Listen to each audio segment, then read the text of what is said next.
Alright, so I'm going to have to one-hand this because I seem to have misplaced my tripod at the moment. But before I get into that, I just wanted to say that the upgraded motor and ESC for the Slash worked out really great. Performed great, nothing broke. We had a lot of fun with it.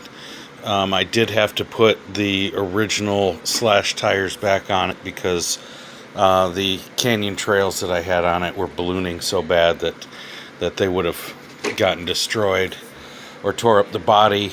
Even with these, they ballooned out too. But it was a lot of fun. It performed well. The kids had fun with it. This one you'll see in the videos. I took to the beach and had a lot of fun with it. And it's not real rock crawling, but it was still cool. I was a little disappointed in these didn't work so great on the slippery rocks, wet rocks at the beach. So I did come home and quickly I had to get the water out of these chai racks anyways. So I took those apart, but I did some swapping of foams as an experiment. This one's got a bun outer and a soft foam in the middle. So they're a bit more pliable, and I think they might do better with crawling that way, a little bit more flexible. So I'm going to try those on a crawler course. But these are I don't want to say fronts or rears, but these are soft. And then this one is a Tim Tin closed cell center with a Proline dual stage on the outside, so those are better, a little bit stiffer than these. So I'm hoping that I can find a combination that works good. And then with these, I also I took out the guts of these and redid these. These are Tim Tins with a hair bun, so that's a little bit softer on the outside, but I still have that side support. And then these are my super softs. This is a dual stage foam. No, this is a soft foam with a soft Proline outer, so it's like a double foamy, and they're real squishy. And the problem I had was the tire conforming around a rock.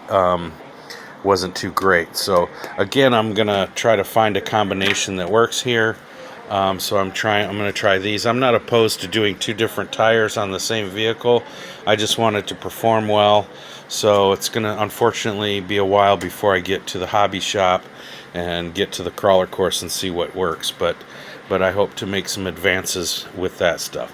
Now to this, it performed well. I love how quiet it is. The shocks are great.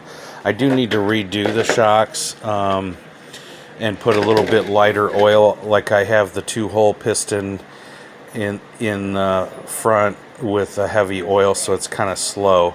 And pretty much the same with the rear. And I don't really like the full droop. It doesn't. It seems to just be very bouncy, and I need to get it to be more damped than bouncy. So.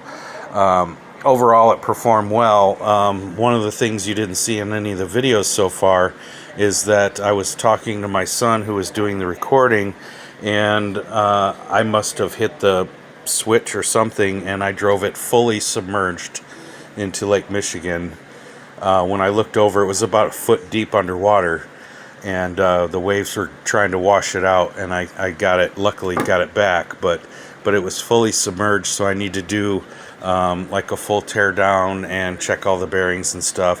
The only damage that I can find so far is the shock tower right here is loose and broken. It doesn't actually look broken, but the screws backed out a little bit. I don't know if I need to get a new set of these or just the cheap Amazon shock keys. So I'm going to try to deal with this. I like the shock angles and stuff, but I also don't think that I have the right compression on them yet, so I need to rework all that stuff and figure it out. But basically everything performed great. The only thing I don't like is the Fusion SE 1200 that I have in here is fantastic. Got wonderful slope crawl, but it's got a gyro to it, and I can't seem to shut that off. I haven't figured that one out yet, but I do have a new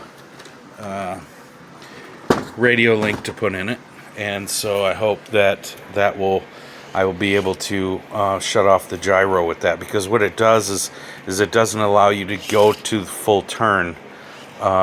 It'll just turn a little bit, and that drives me nuts because I want all of the turning radius that I can get minimized. So when I get that, hopefully that'll take care of that. I don't know, but I'm working on it. But so then other than that, I mean, it performed great. I'm going to change a few things around and see if I can get it even better. But first is maintenance, which is going to be tough because I'm buying a house and I'm packing and don't really have time, plus my job, plus summer happenings.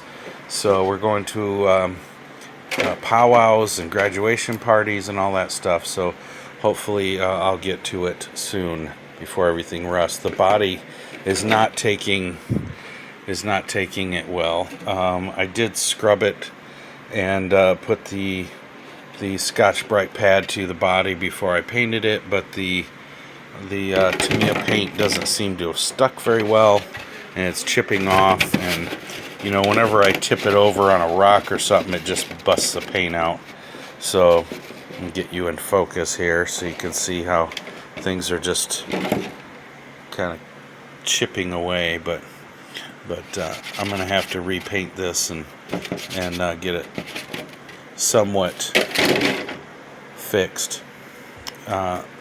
So I'll keep you updated, and we'll see how it all goes. All right.